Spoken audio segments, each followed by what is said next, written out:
I'm Bree. And I'm Hannah. We met through our shared obsession with romance and fantasy novels. And honestly, we haven't stopped talking about books since. Each week, we're sharing what we're reading, sharing our opinions, and spilling all the tea about our lives. So whether you're here for book recs, hot takes, or you just want to hang out with us for a bit, you're in the right place.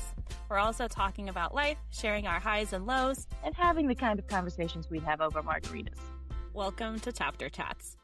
Hi, everybody. Welcome to this episode of Chapter Chats. We're going to be talking about reading through the years, or basically just like our different reading tastes, processes, books we loved at different phases of our life. And I think kind of our goal with this is that it's, a little bit nostalgic because we've both been readers for pretty much our whole lives with, a gap here and there, which we'll get into. So possibly if you two are in your late 20s, early 30s, we'll have read a lot of these and hopefully enjoy this conversation. But before we get into that, as always, we're going to do our highs and lows. So for me personally, my high and low is the same thing this week. And it's the fact that Oklahoma is getting absolutely lambasted by snow and ice.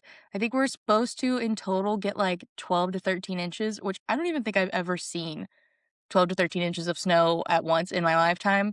So it's super fun because if it's going to be cold, I want snow, but also like I can't leave my house for like 3 days. So it's good and bad. I don't live where it snows, but I'm about an hour away from snow if I wanted to get there, which I currently do not. My high, I talked about this maybe in our last episode. I don't remember, but my Little Free Library is officially up and running, and she is on the map for the Little Free Library app, and there's books in it, and I'm very excited.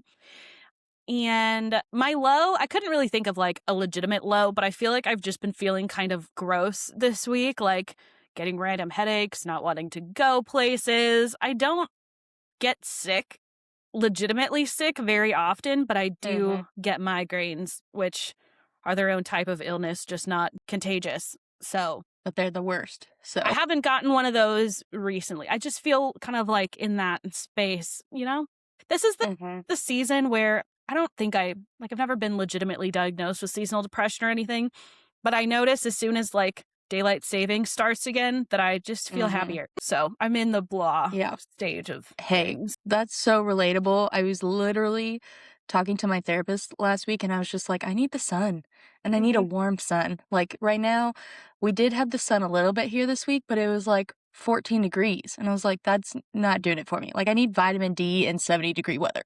Yeah, I tend to I would say in like the low 60s where you can like be outside without sweating your rear off, which is usually what like spring and like late fall are for me in Northern California. So hence why fall's my favorite season, because there's no allergies for me then either. But yeah, so that's my low. But I mean, I know, people are dying, so it's not a real low. I feel bad about anything else.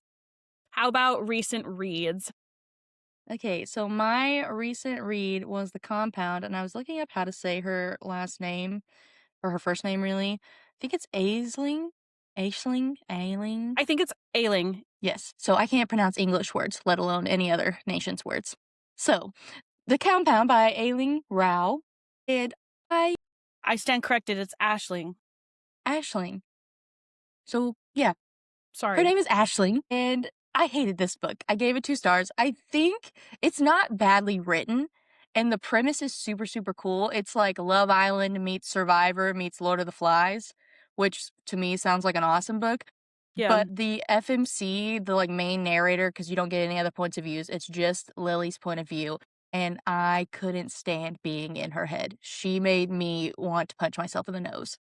Like, at the very beginning of the book, she says she's talking about all the other girls that are there in the compound, and she's like, I'm one of the most beautiful and the least interesting, and nothing could be more true, because it's like watching paper on a wall. Like, it's like watching paint dry, whatever you want to say. It's so boring being in her head. And yeah, I thought the idea was really cool, and some of the scenes were really cool, but I just could not get past having to listen to Lily talk about other people. Sorry for laughing at you at the beginning. It was just funny that we were like, we can't pronounce your name and we hate your book. But I think for you, generally speaking, like if you don't like a main character, there's no hope for you generally speaking. The Yeah, only very exception rarely. I've ever seen for that for you is Why Did It Just Leave My Brain Right Now? P.S. I Hate You by Lauren Connolly. That's, I think, literally the sole book where I've ever heard you say hated the main character and you still rated it greater than 3 stars. Yeah. Absolutely. I don't know if I can think of another one. Because, yeah, if I hate, especially the FMC, because the MMC, I feel like most of the time is written really well because you're supposed to fall in love with them. But then the FMC, sometimes they try to like give them different personality traits or whatever so you can understand that. And I get the point behind it. But yeah, if you write it a certain way and I hate her, there's just no coming back. I was telling Brie before we jumped on this, I'm still interested in reading this book. It candidly does not sound like something that I would be super into, just not the premise even necessarily, but it's supposed to be like kind of a creepy vibe to it because you don't really know what's going on out there. Yeah. And I don't tend to do well with that. So I'm not buying this book, but it's still on my back burner in case I ever like want to read it from the library or something. I will say that I expected the compound to be creepier than it actually was. Because I feel like everything that I saw was kind of almost painting it as like this psychological thriller kind of, and it really didn't have those vibes. Like there were some things that Okay. were unknown and were a little like, oh, what's gonna happen? But for the most part, it was just about terrible people being stuck in a house together doing terrible tasks. Brie doesn't like reading reality TV as much as watching it. That's for sure. I'm like, if I watched Lily on like a Real Housewives show, I'd probably love her. Because I'm not in her head as much. I'm just seeing her do stupid things. I feel like being in her head takes away the magic. That's true. And if that's like the only perspective you're getting to, you're kind of just locked in. Yeah. I'm like, listen, I love Lisa Vanderpump, but if I had to listen to her point of view all day and be inside her head, I probably would not have fun with it. My recent read is The Favorites by Layne Fargo. I feel like kind of behind the train on this one because it came out, I think, last January, and I feel like was super big for a couple of months. And I wasn't purposely putting it off. I just didn't pick it up for whatever reason. And we have the Winter Olympics coming up soon, so I felt like it was a good time. And I loved it. I gave it 5 stars. I have not stayed up as late as I stayed up reading this book in like quite a long time. I read the whole thing, I think, in under 12 hours, and that was like counting me sleeping. Did you physically read it? Well, yes and no. I did both. I was reading it while I listened to the audio. It has a really interesting narrative structure. If you don't know about this book, it's sort of, some of it's just written like a normal book, but then you get these like snippets in between of, it's basically supposed to be like a tell-all documentary about these 2 Olympic ice dancers who it's kind of like looking back on their life or whatever. So they have like their coaches and this like journalist and competitors and a couple of other people that are like providing snippets of commentary throughout this. So you're hearing that because it's a full cast audio. So I think they did a great job with that. But I am also glad that I read it in print because I feel like it would have taken me a little bit to adjust. I'm not the best, I think we've talked about this, but like audiobook listener, like I like to have things written out in front of me, at least for the first couple of chapters most of the time before I can kind of keep track on an audio. Or I just listen to books I don't care about, which like, why am I even wasting my time doing that at all?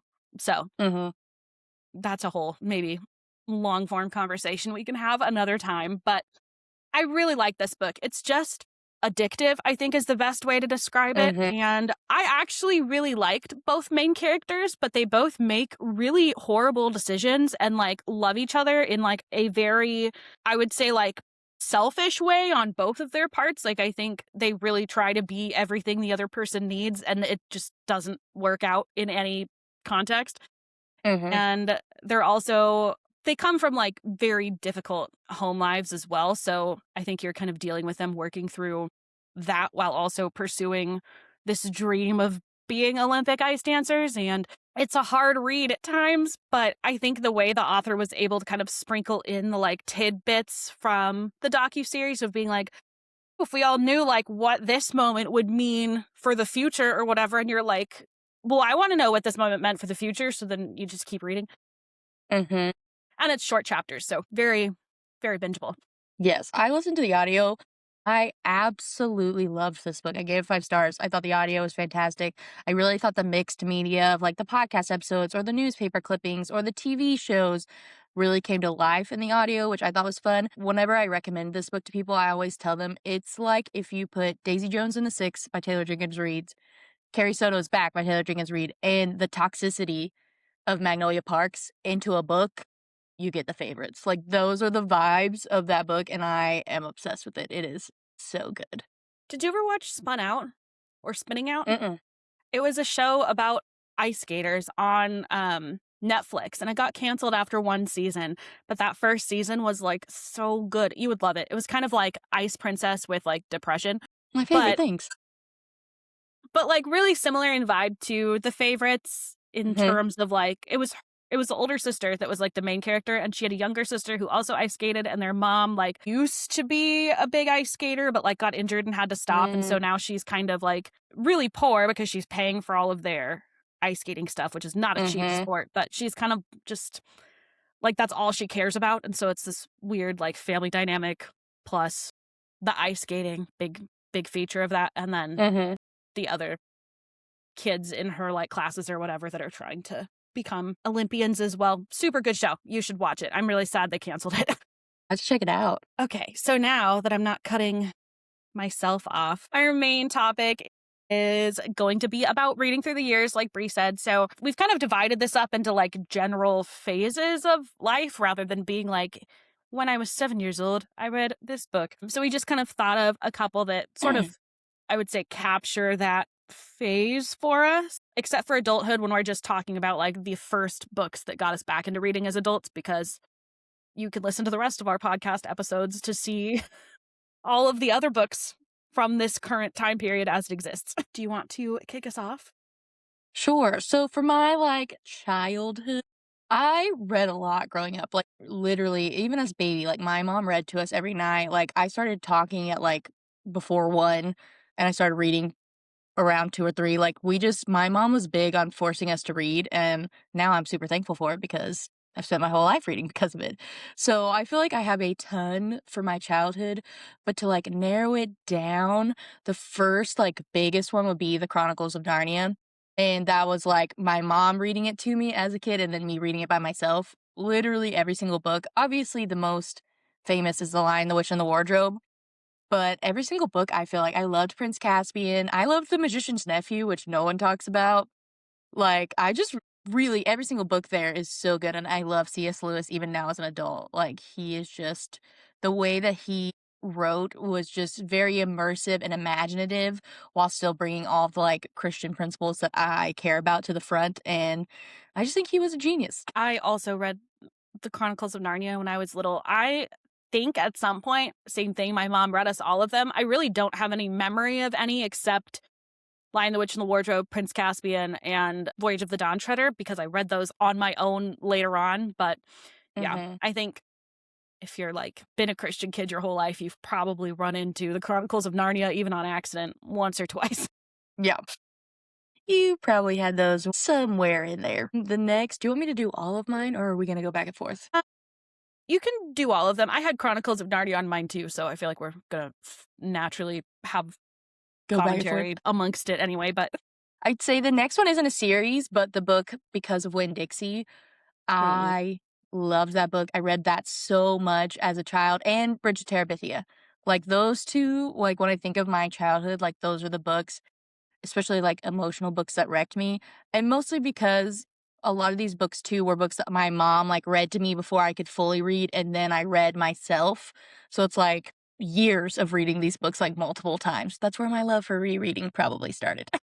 It's funny that you said Bridge to Terabithia and Because of Winn-Dixie, because both of those are Anna Sophia Robb adaptations with really good movies as well. Not that that's why you picked them, but no, but the movies, I feel like those movies did a really good job of sticking for the most part to the book. Like Bridge of Terabithia, I cried so hard. We were really out here getting emotional damage from like a very young age, so that checks out. I'm like, you look at those and then you're like, oh, it makes sense that her favorite book is Golden Sun. Or what? All the books with the emotional damage. Like, I've been craving that since I was 6. And then I think my other, like, big one, which I could, there's probably so many. But the other one, no, wait, I think that's enough for my childhood. Okay. You could do because I feel like the other ones were, like, they can fall into like childhood school years, so I'll save them. Gotcha. Okay. I kind of thought of childhood as being like anything prior to elementary school. So I have like things I learned. I have Narnia on there as well. I put the Frog and Toad books. Did you ever read those? Yeah. Those are the books that I like learned to read from. Loved Frog and Probably when Toad. I was, like 3 or 4. And I had so many of them just like lined up on the shelf. And I loved those books. I had Angelina Ballerina on there too. I know she's like her own thing or whatever, but they first started as books. And I had so many of them of her and her annoying little brother Henry and her best friend Alice. And those were all like, I can literally picture them on the bookcase I pulled from when I was younger. And I did ballet all the way through high school. So that was also a big pull. Not that I'm also a mouse like her, but there are similarities. And then my last like series that I had on there was Junie B. Jones. I loved the Junie B. Jones books. Like, What's funny is loved I never them. really read Junie B. Jones. I don't know how you missed I know. that, because I feel like everybody I knew was like reading Junie B. Jones, and there was this whole big like shelf at our library that was just Junie B. Jones books, because there was like 50 of them. I think, well, I don't know if they're still being published, but they started in like There's a lot. kindergarten and then went to like first grade, and I was in it. I think it's because one of my teachers like made us read it, and we had to read it as like a class in kindergarten. And then we had to read it really slow, and I was like, this is terrible. I don't want to read with everyone else in class and go slow. But like, because all of my friends were obsessed with it, but I think those were my first chapter books, and they always started with the same paragraph, which I still have like seared into my brain because I just read it so much, and I reread them all the time, and I loved those books. I still like them. I'll probably read them to my kids. They're just fun. I was like, She was you kind of a talking brat, about though. Angelina Ballerina made me remember. Oh, I think that's also my mom was like, you're a brat enough. You don't need to read her books. I think that was probably part of it. But you talking about Angelina Ballerina made me think of another book, which isn't even related and has nothing to do with a rat mouse being a ballerina, but I think it's the A. But I read a lot of Amelia Bedelia books. Did you ever read those? I loved Amelia Bedelia, yes. I read so many Amelia Bedelia books, like every single one of them. My mom loved them. They're so good. I like, those illustrations too are like seared into my brain because they had such a specific style. And I can picture her like sitting on this like puffy chair with a giant drawing pad drawing the drapes. Yes, love it. Should we move on to school years? Yes. Do you want to separate that into like elementary, middle, or do you want to just talk about all of them? I kind of put them all just like in one, but we could if we want to. It's I'll just just a specify longer which ones I read. amount. Where?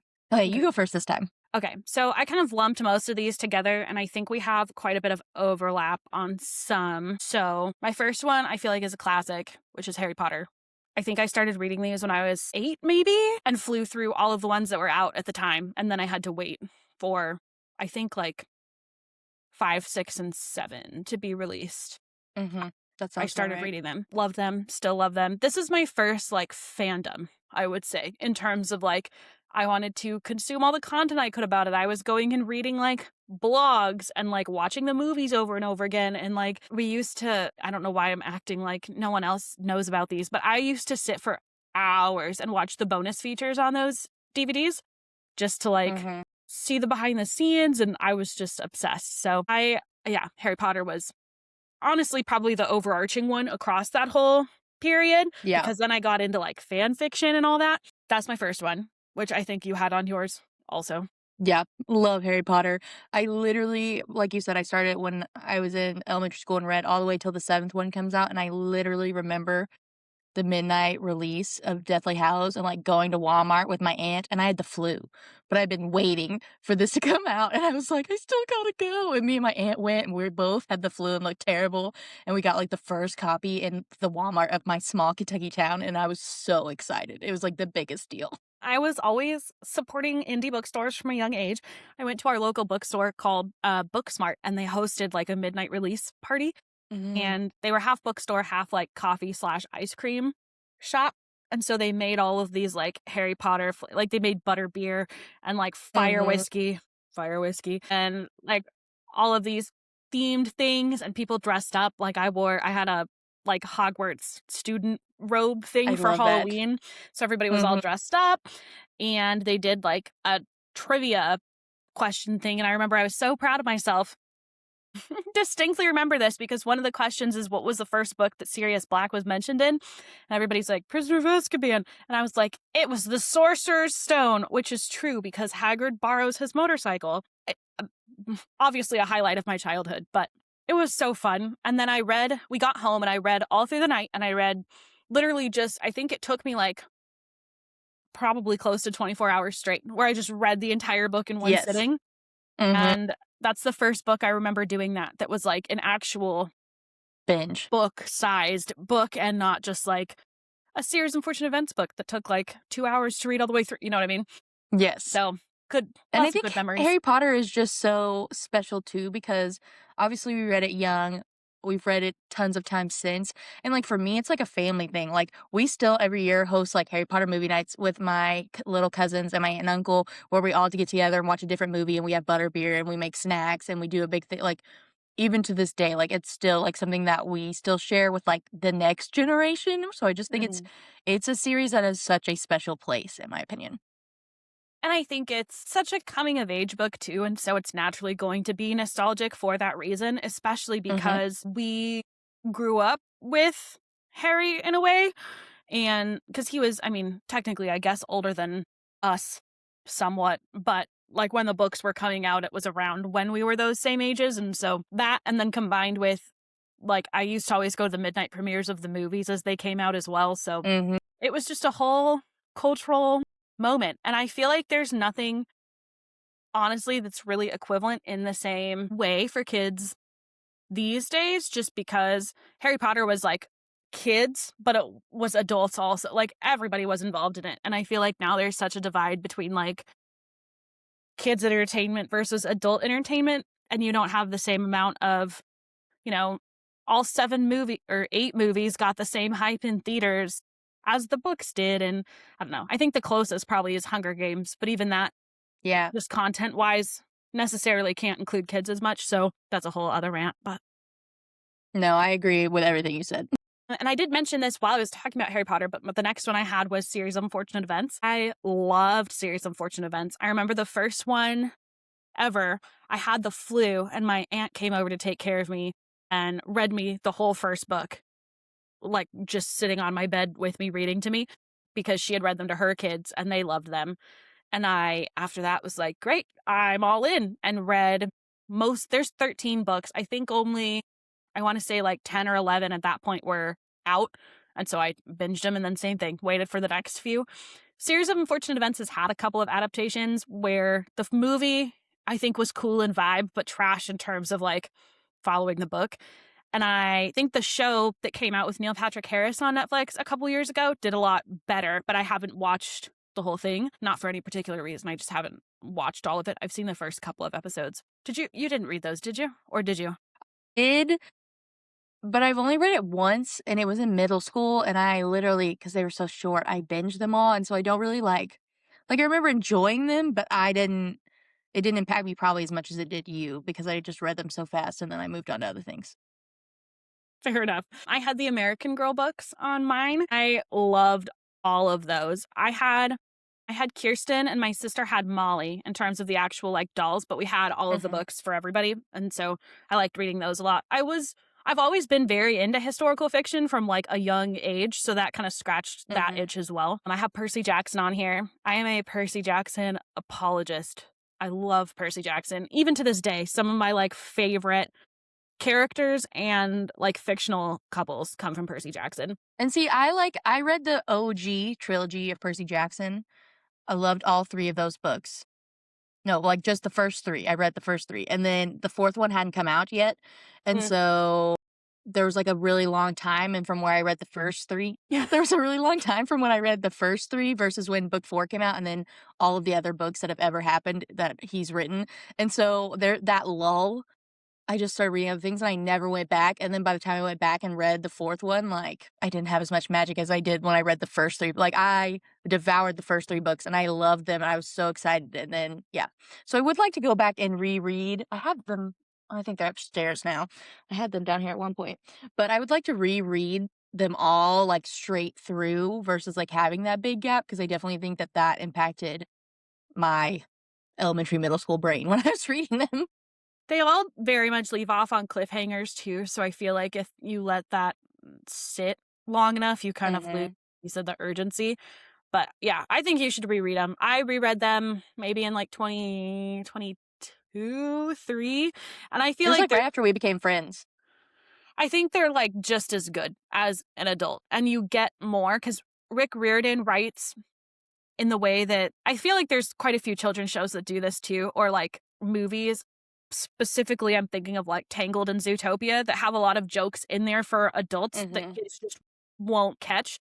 And so it's still like a fun experience. But yeah, Percy Jackson has 5 of the originals, and then they had a sequel series also with 5 books that's much more YA than middle grade that combines like new characters and stuff, but Roman and Greek mythology. And I liked those a lot too. And I feel like you see a lot of character development from the originals since now they're like Mhm. 18 rather than being like 12. Yeah, and I've never read any of those. I think you'd like them, in 'Cause I case you're think I've wondering. only read I read Percy Jackson, Lightning Thief, I read Sea Monsters, and then is it Titan's Curse? That's the third one. Those are the only 3 I've read. So you're missing Battle of the Labyrinth and The Last Olympian.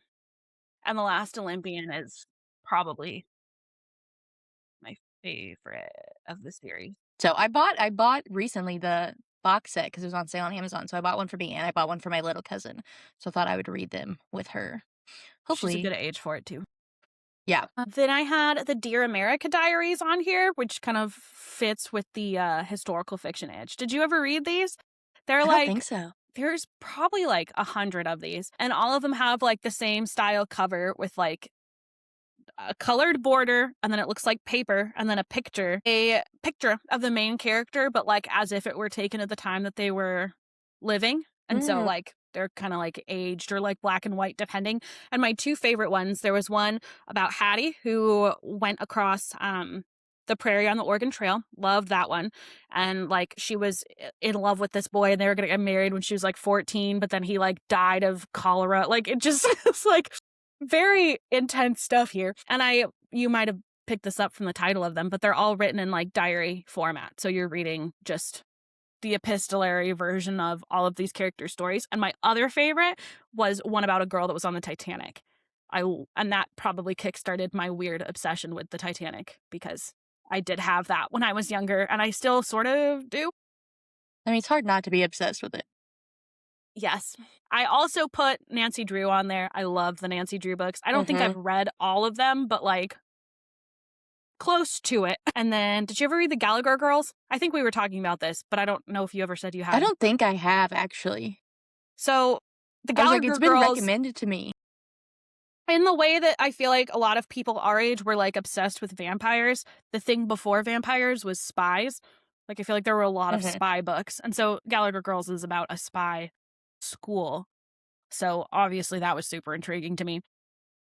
Is that written by Allie Carter? Yes, I'm pretty sure she's from Oklahoma.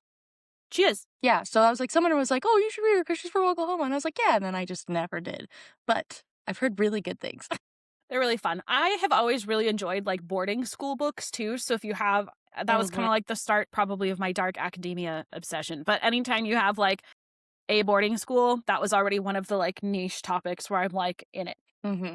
And then the last ones I had on this list were the Lady Grace mysteries, which I just asked Brie before we started recording if she had read these. They're all mysteries, but they're set in Elizabethan England at court. The main character. I also am apparently just pretty nosy and have always loved epistolary novels because this was also written in her like diary.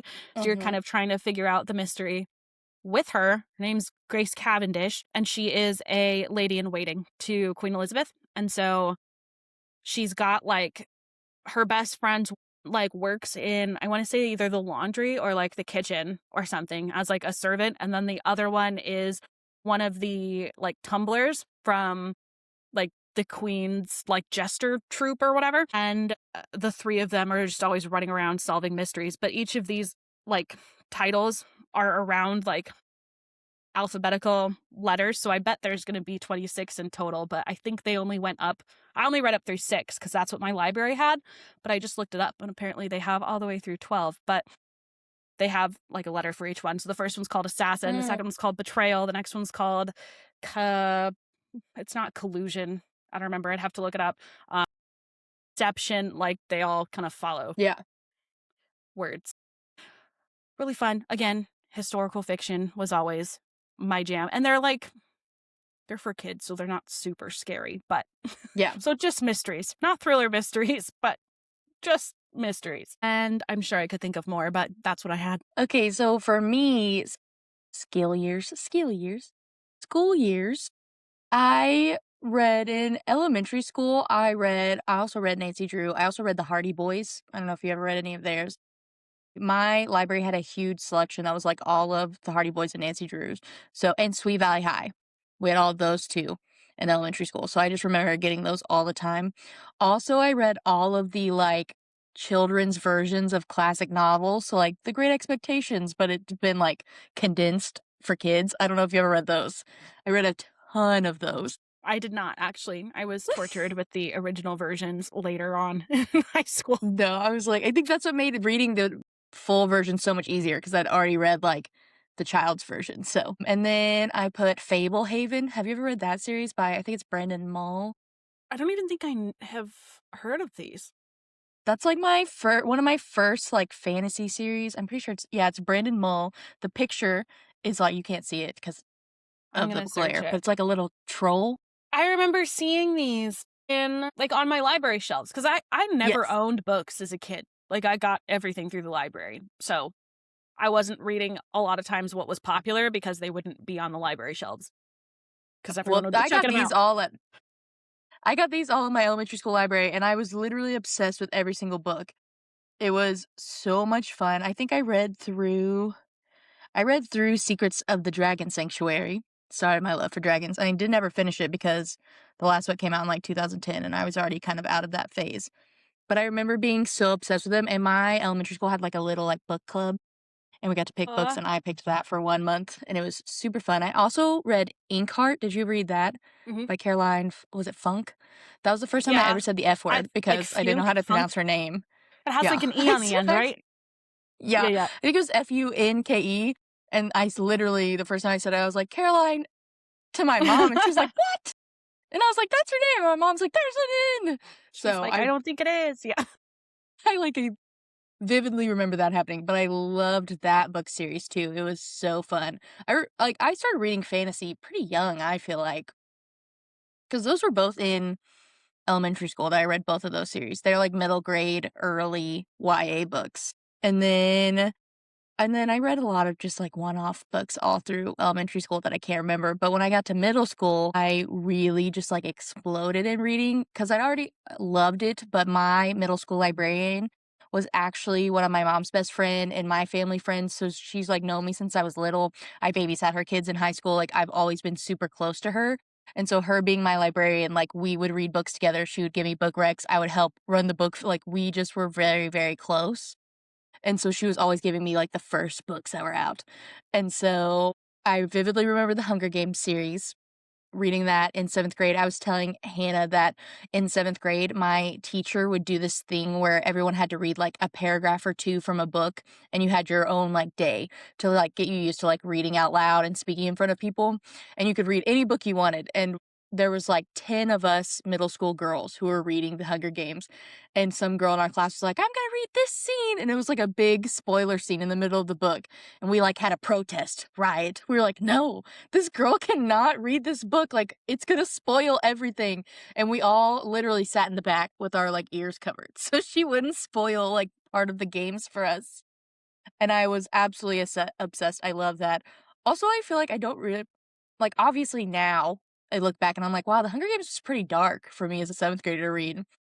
Because my cousin is in 8th grade now, and she was like, oh, what book should I read? And I was like, you should read the Hunger Games. It's so good. And her dad was like, Brie, that whole book is about murder. And I was like, oh yeah. But I read it in 7th grade, so I just didn't think about like, that's a competition where kids are dying. feel like kids these days are just soft. Because even thinking about, like, I was reading Series of Unfortunate Events when I was like 7, and that whole premise is like their parents die in a terrible fire and they get abused by consistent, negligent, or like overtly evil guardians for their entire life. Like, Harry Potter, And like, dead parents, abusive family, goes to magic school where notorious yeah, villain is and that's actively trying to kill him. Like, yeah, and like that's my thing. Like, obviously, I believe in like content being for certain grades, and if you know me at all, you know I'm very big on like spice not being in YA books, and I'm very vocal about that. But like, The Hunger Games, I was just like, maybe violence is not as big of a deal to me, and it should be. I don't know, but I read it in 7th grade.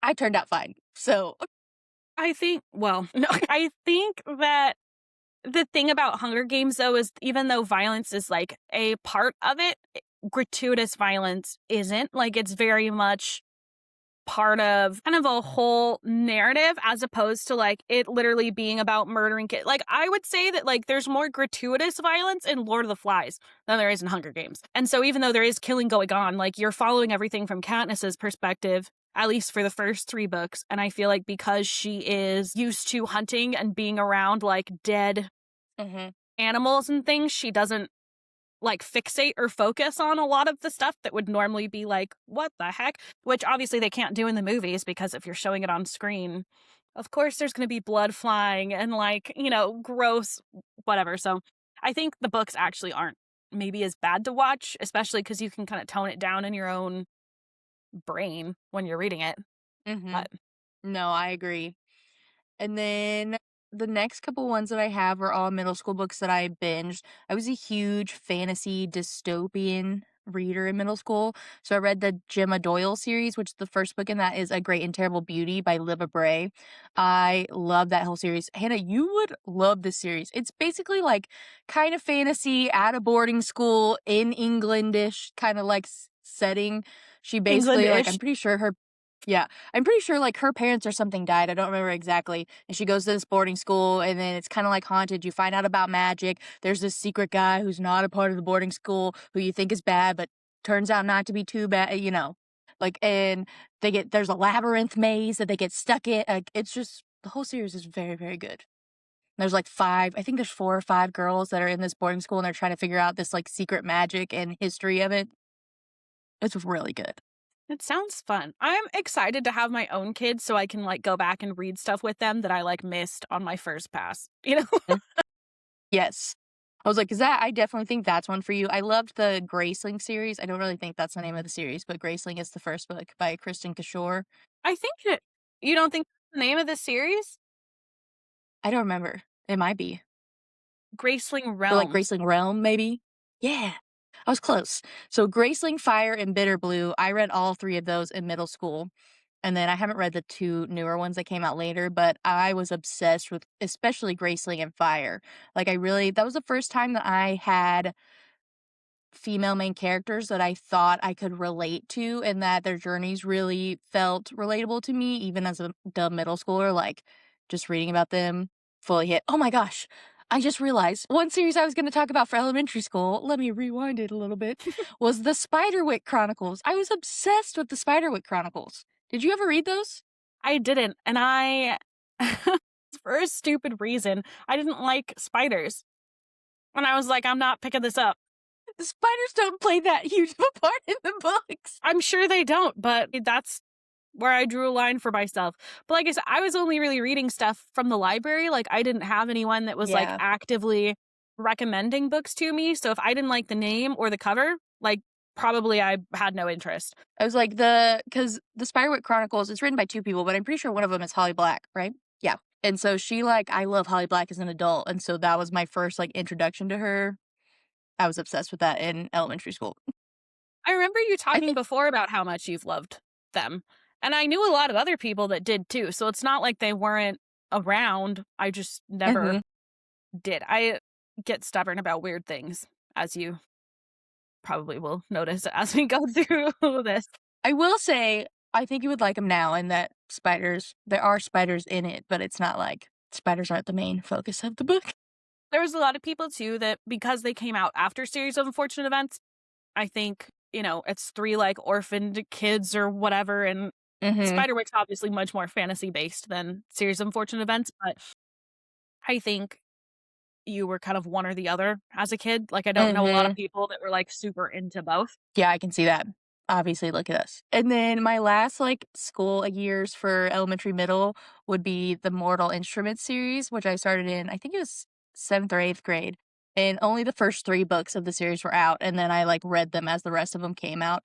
But I was absolutely obsessed with Clary and Jace. I loved them so much. Even last week I was like, I want to do a reread of all of Cassandra Clare's books, like from the beginning to the end, because I haven't read the newer ones, but Mortal Instruments and Infernal Devices, like I absolutely love those books. They were one of my favorite, like unique fantasy books I feel like that we read at that time. And so I was very obsessed with them.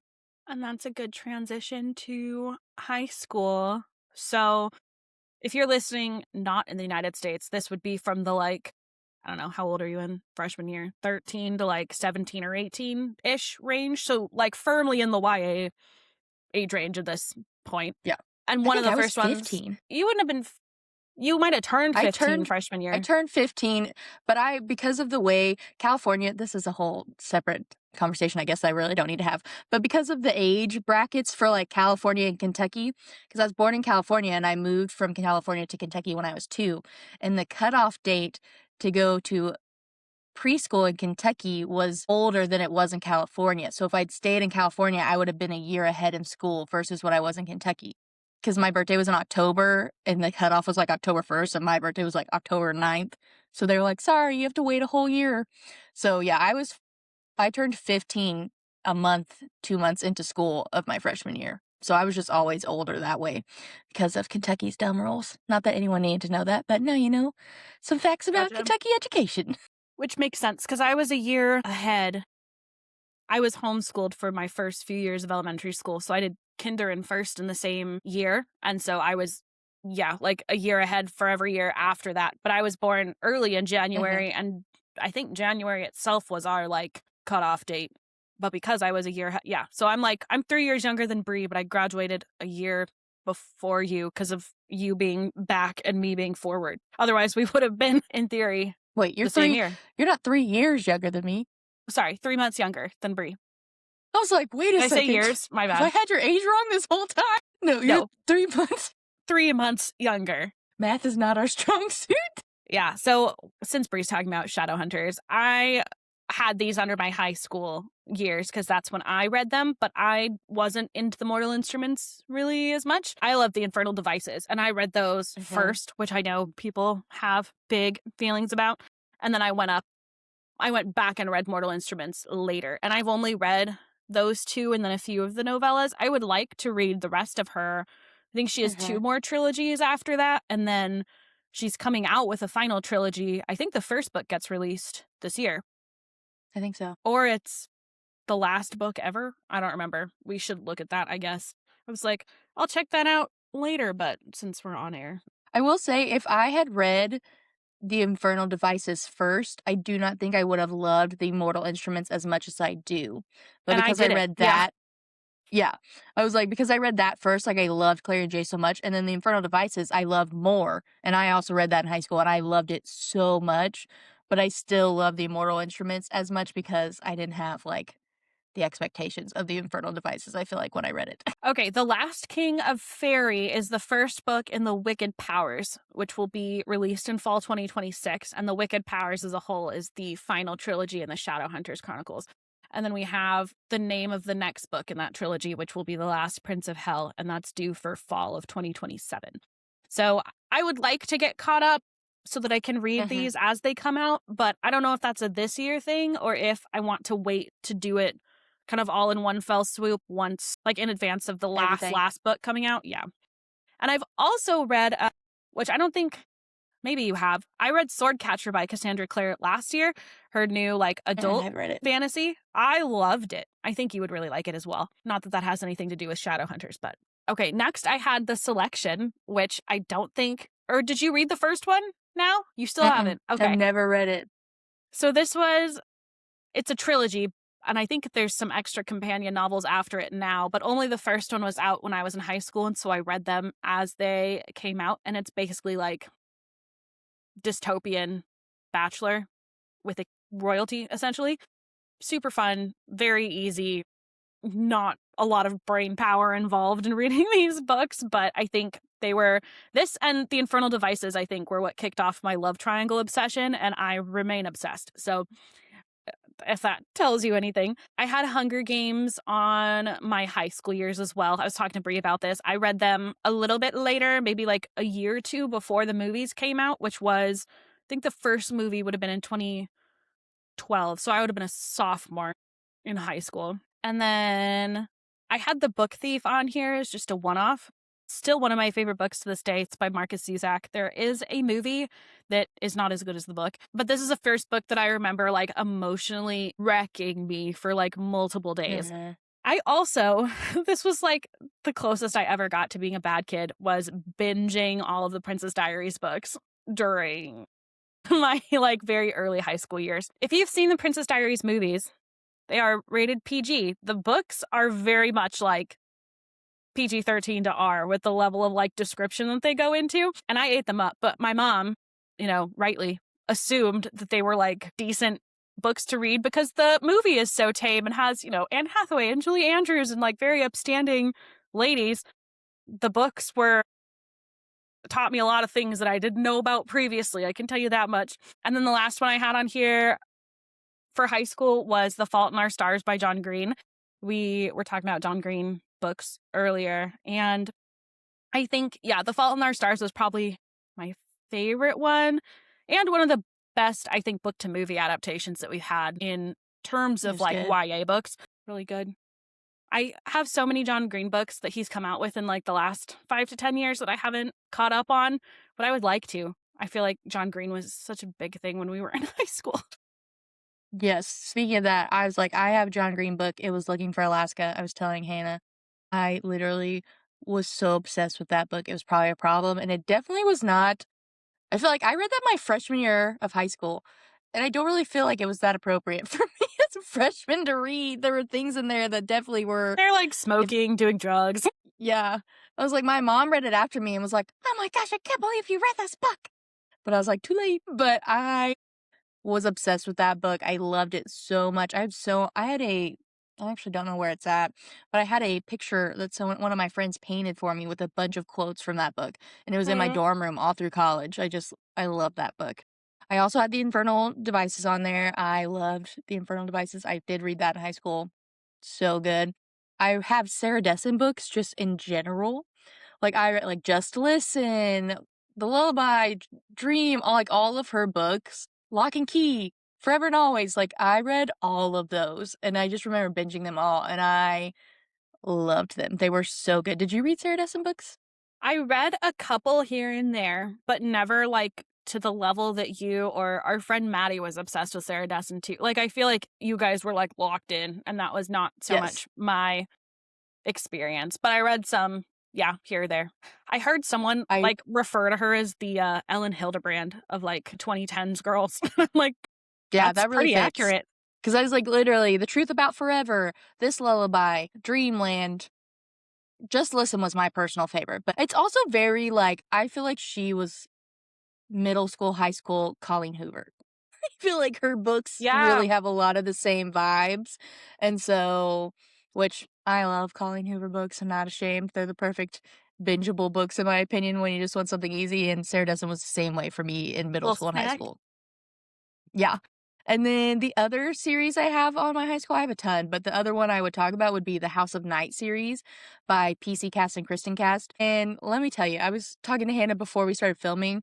I was an intense vampire book girly, like the Morgenstern vampires, Vampire Kisses, like all of those like OG vampire books from like the 2010s. Like I read them all. I loved them all. I was obsessed. House of Night was my absolute favorite.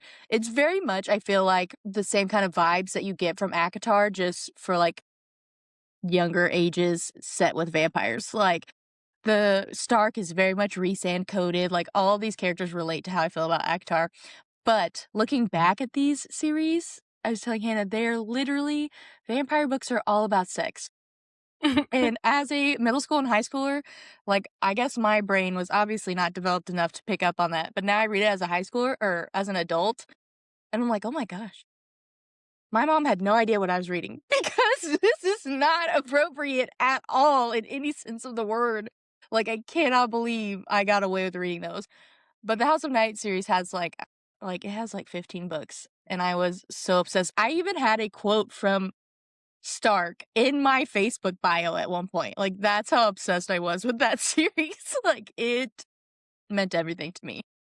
I feel like we all had those moments. Like, my Tumblr URL was Hannah Herondale for a long time after Will Herondale for the Infernal Devices. And I had it as Night Snaps for a while, which was a literal quote from a Harry Potter fan fiction about James and Lily Potter. Like, I was deep in the nerd fandoms of it all. Oh, yeah. So. You said PC Cast was the author of House of Night? I'm pretty sure it's PC and Kristen. Got declined from an ARC request. She has a new book coming out called Queen of Shadow in September 2026. That looks like it's more Celtic mythology based, but I was like, are they re-releasing it? But they're not. Just the same author. No, I did see that they have a new book coming out though. But yeah, she wrote, I don't remember if PC is the mom and Kristen's the daughter, but I think it's a mom-daughter duo. I could be wrong about that. Maybe they're sisters. PC Cast is the only one on this one, the new one, but yes. Well, the other thing about House of Night that I love is that it's based out of a girl who lives in Oklahoma. She has to leave her family in Oklahoma to go to the vampire academy. And so I was always like, oh my gosh, I know that place. I too could go to the vampire academy. Yeah, it's relatable. I'm trying to see how many books there were. 12. And then there were some spin-offs. But yeah, they've written a lot of books. That is a lot for one series too. Yeah. And they have other series too. So, but yeah, if you love nostalgia and vampires and vibes reading, it's literally, if you took the vibes of Zodiac Academy and Akatar with vampires for high schoolers, that's the House of Night series. Sold. I feel like we were very much in the spies to vampires to dystopian pipeline when we were younger. Yeah. Every single popular book had one of those or more elements. And I will say, for me, I know Hannah didn't read Twilight, but I definitely was a Twilight girly. I remember I started in middle school, I'm pretty sure, and I read through high school, but I remember my mom wouldn't let me read Breaking Dawn for the longest time because it had a sex scene in it. And I remember sneaking and getting it from the library and not telling her. And she would go to bed and I'd try to read it in my room, and she found out and she was so mad at me. But I was like, Mom, I skipped it, I promise. I don't even know what's going on. But I was like, it was a big, I remember they put in our library, we had a bunch of parents get really pissed because it had a sex scene in it. And they were like, this should not be in the middle school library, which I agree now as an adult. But as a kid, I was like, let me read my vampire book. That's the one where, spoiler alert, but she ends up getting pregnant, right? Mm-hmm. I don't even know. My mom was pretty good about letting me read whatever I wanted, but I really didn't have an interest in vampires, period. And I don't really know when that stopped because I started watching Vampire Diaries in my late high school years, which I guess would have been kind of when we were over the hump of the Twilight craze. But I really liked that. So I don't know why I didn't have an interest in Twilight, but I really didn't. That's another one like Spiderweb Chronicles that I was just I decided I had no interest, and I have maintained that, which I should really keep up with because even now as an adult, I'll read things sometimes for the hype and be like, wow, that was severely not worth it. So trust yourself. Trust yourself. Okay, we have a section now for college, and I just, to be totally honest with you guys, took basically a 7-year-long reading break from undergrad all the way through. I went to law school immediately following undergrad. So that was 7 straight years where I was doing basically no pleasure reading, I would say. I can think of one book that I read in high school over a summer, or in college over a summer break, which was the Guernsey Literary and Potato Peel Pie Society, which was also an epistolary novel, which apparently has been a big thing for me throughout my entire life, which I loved. And still, I would say that's one of my favorite books. But that's literally the only book I can remember reading. And it's not even that I wasn't reading. I was just rereading old favorites on repeat for literally 7 years. No, I think I definitely took a break during undergrad too. I still read books, but it's because I remember like I would drive early to work and I'd sit in the parking lot and read before I go into my job or things like that. But when I think about it, like I can't picture the actual book I was reading. I just remember I was reading something. So they were not like anything that like really impacted me and it wasn't like consistently enough. Whereas like now I'm like, oh, I remember when I read this book on this page. Like undergrad, like there were a few books here and there, but nothing crazy. And then at the beginning of law school, I really didn't read anything. And then towards it was like mid into my second year of law school, I was really burnt out. I'd been only reading case law for so long and I was so done. And I remember we just had a huge final that I'd been studying for all week. I was dead inside. I was done. And then I got like an ad on my phone for Amazon Reads. And I was telling Hannah, I had never heard of Amazon Reads. I didn't even, like, I knew what a Kindle was, but I didn't know what Kindle Unlimited was. I knew nothing. And it was an ad for this mafia romance, The Maid series by Danielle Laurie. The first book is The Sweetest Oblivion. I think it's right up here somewhere. Yeah. It's right on my shelf if you're watching the video. And I was And you like, were okay, let reading me it download it. you were reading it on Kindle?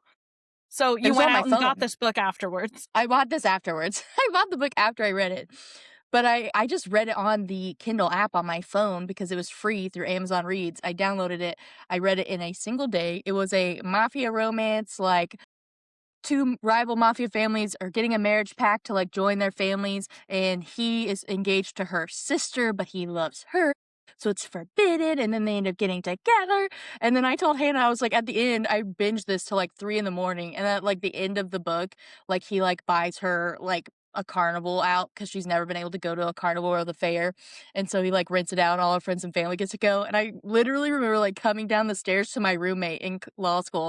And I was like bawling my eyes out. And I was like, he loves her so much. He got a carnival for her because he wants her to know how much he cares. And my roommate was like, what is going on, Brie? Like, go to bed. But that was like the first book I that I got back into reading with. And then it was just like downhill from there, obviously. But I distinctly remember just absolutely binging and loving the heck out of that book. It struck the right chord with you. Yeah. Perfect. Then probably a good transition. Yeah, talk about the rest of your law school books because I genuinely don't have like any. So I'll sit this one out, coach. I was like, then I was like, I read Throne of Glass, which I put in my adulthood because I've reread it so many times, but I first read Throne of Glass in law school. I read ACOTAR. Both of those are like life series for me. I love them so much. Obsessed. I read the Eden series by Devney Perry, one of my all-time favorite romance series. I read the Chestnut Spring series by Elsie Silver. Love that series. Every book was so good. And I read the Folk of the Air series by Holly Black, which is a YA series that changed my life. I loved that. The world building in that was just so freaking good. And those are the ones when I look at like my law school time that stick out the most. I also read a ton. Law school, I was reading a ton of like the most terribly written, binge-worthy Kindle Unlimited books. Like, I would just find random authors, and I would read them and binge them, and it's like, okay, this book is not, like, a masterpiece, and yet I cannot put it down. Like, law school was the year. I still read Kindle Unlimited sometimes, but I was deep. I think at one year I read, like, 400 different books on Kindle Unlimited, and some of them were, like, 150-page I novellas, think you but I were couldn't close to stop. like 500 books. I want to say that was in like probably 2022 or 3 or something. But Yeah. we met I mean, while Brie was at her tail end of, I guess, second of 2L in law school, so second year. yeah, it was, like, the June after my 2L year, I think. Yeah, but I remember you even being like, I have no idea what I've read this year, but it's been 400 books. Like, I was like, it's a lot. I was like, just literally any Kindle Unlimited book you could think of, I've probably read it because I was just in that mode, getting it done. so I think with like adulthood books, we kind of just put down a couple that like we started with versus like our actual all-time favorites because one, we're still very much in the adulthood phase and don't plan on leaving hopefully anytime soon. Two, most of our other episodes will literally be about Brex from our adulthood. So this is kind of, since we both talked about taking a break, Brie already kind of got into this, like what got her back into reading, but most of my books are the what got me back into reading books. So the main like series I put was also Throne of Glass. That was the first big, and by big I mean like more than 2 to 3 book series that I read coming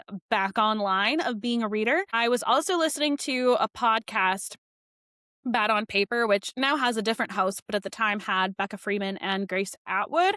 And they, similar to our podcast now, did a monthly book club. And so I tried to read every single one of those books. This was all before I had like any kind of bookish social media. I was just following them on my own accord. And so I read a lot of books with that I wouldn't say matched my taste now, but I do think it was a good exercise for me to kind of get a large, I would say, swath of like different genres and things to sort of see what I actually still liked. And one of the books from that was Verity by Colleen Hoover, which now I look at and I'm like, how the heck did I get through that? Because I am not a thriller girl. Like, I'm a huge scaredy cat about everything. And I remember binging Verity because I didn't know what it was. And that at the time was Colleen Hoover's only like just romance book. And so when it dropped, I was like, oh, it's just a chill, whatever. And then all of a sudden there's like this, it was crazy. Anyway, but I binged it all in like one afternoon because I was like, I can't go to bed without resolution on whatever the hell this is. So there was that. And then I also had The Invisible Life of Addie LaRue on here. And after reading that book is when I decided to make my Bookstagram, which was really kind of, I think, what kicked off me becoming the reader that I am now. And The Invisible Life of your best friend. Of course. And I think The Invisible Life of Addie LaRue, it's by V.E. Schwab. It's still one of my all-time favorite books. It's got fantasy and romance and the historical element that I now see has been kind of a theme in my entire reading journey for like the last 29 years of life. And so there will always be a soft spot in my heart for that book. But it was really big when it came out in like 2021. And I think that's right when I picked it up. So, how about you? I love The Invisible Life of Addie LaRue. I don't think I love it as much as you, but I still really, really enjoyed it. I think V. Schwab is just such a lyrical, poetic writer, and her writing is just 10 out of 10. For my adulthood, I have the Shatter Me series, which I have now read like 3 times, I think. I absolutely love that series. And it's a YA series, so it feels weird to be like, oh, this is my adult series. I don't care. I love it. I love those characters. I love her writing. I love everything about it. The way I would have been obsessed with Shatter Me if I had read it in high school. Like, oh yeah. And I still am, but you know what I mean? Like, that would have been my fandom if I had read it when I was like 16. Yeah, I would have been insufferable. It's a good thing I met Aaron Warner like as an adult versus as a 16-year-old. That's all I'm going to say. And then the Addicted Calloway Sisters series is one of my all-time favorite romances. If you've watched any of my content on my own bookish pages, I talk about that series all the time. I'm obsessed with it. I love Found Family, and I feel like that series and the other series I have on here, the Windy City series, just write Found Family better than anything else. And just like friendships and family and love and hard topics and all these things that are handled within a romance series. The Addicted Calloway Sisters series, I bought all of the OG covers. That's how long ago I've read them. And now I have the new updated covers. But I literally remember picking it up and being like, 10 books? That's so many. And then I read all of them in a 2-week span. Like, I'm pretty sure I was sick and it was during law school and right after studying for the bar.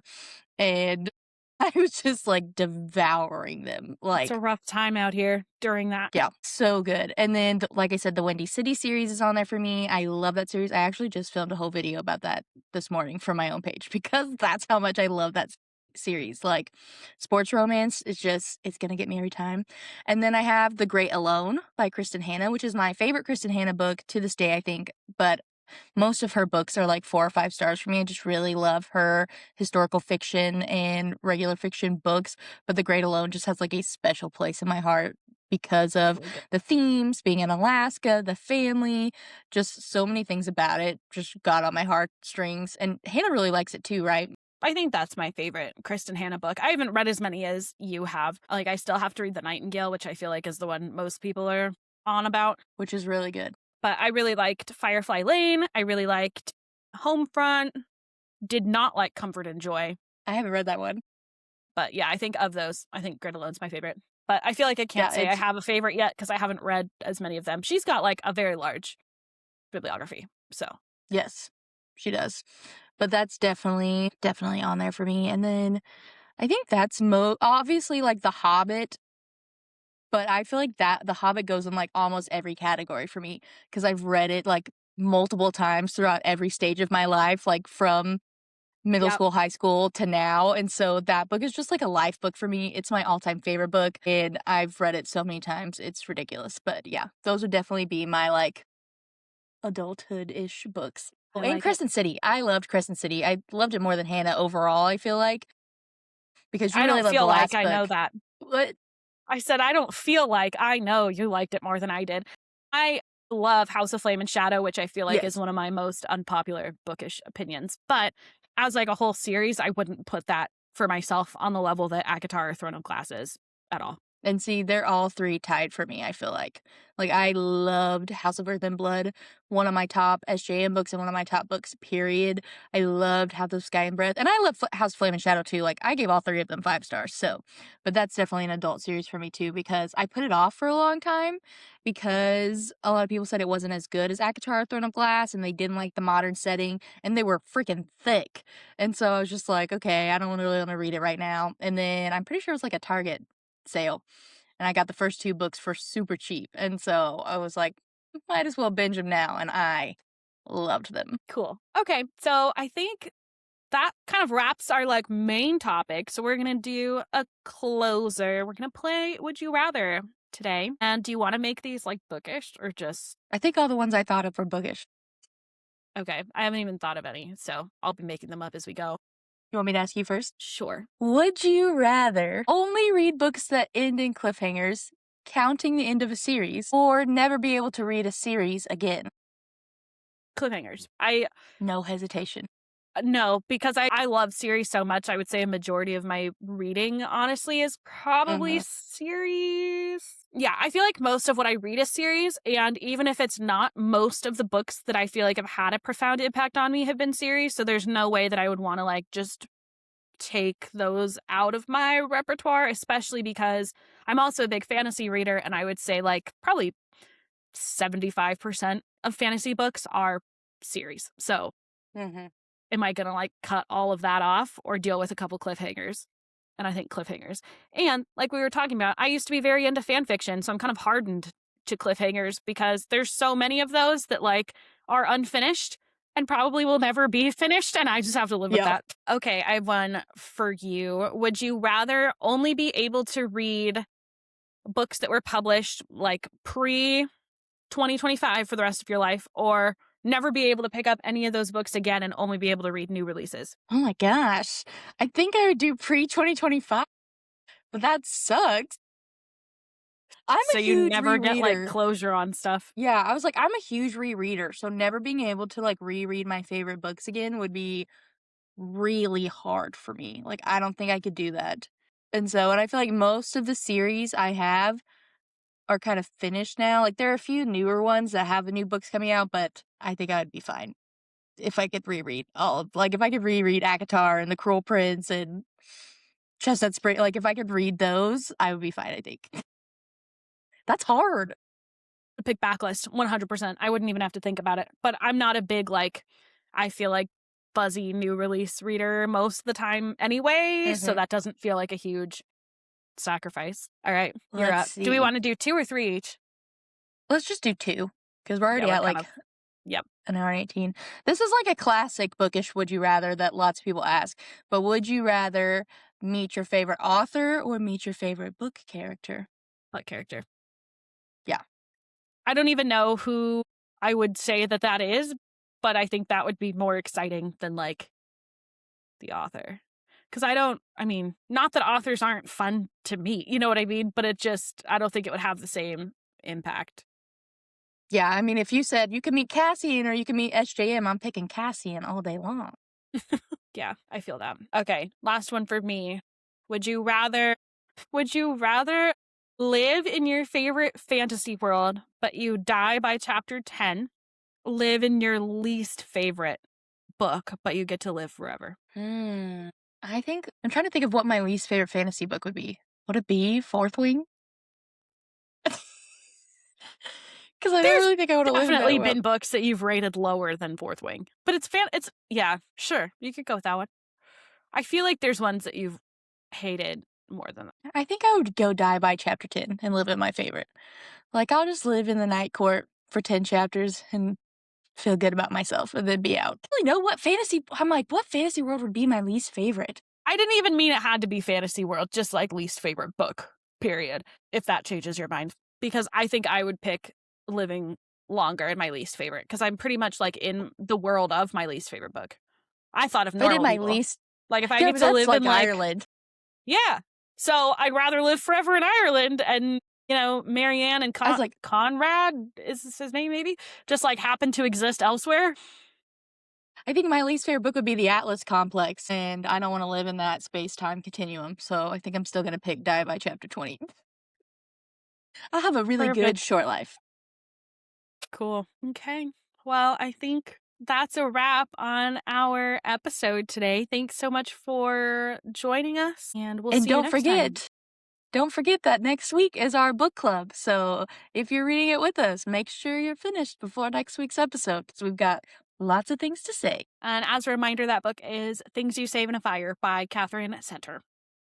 We've both finished at this point, and we've got things to tell you. We got opinions. I'm sure they're all shocked. Okay. Bye, guys. Bye. That's it for today's episode of Chapter Chats. You can find us on Instagram and TikTok at Chapter Chats Pod. And you can find me, Bree, at Brazen and Bookish on Instagram, TikTok, and YouTube.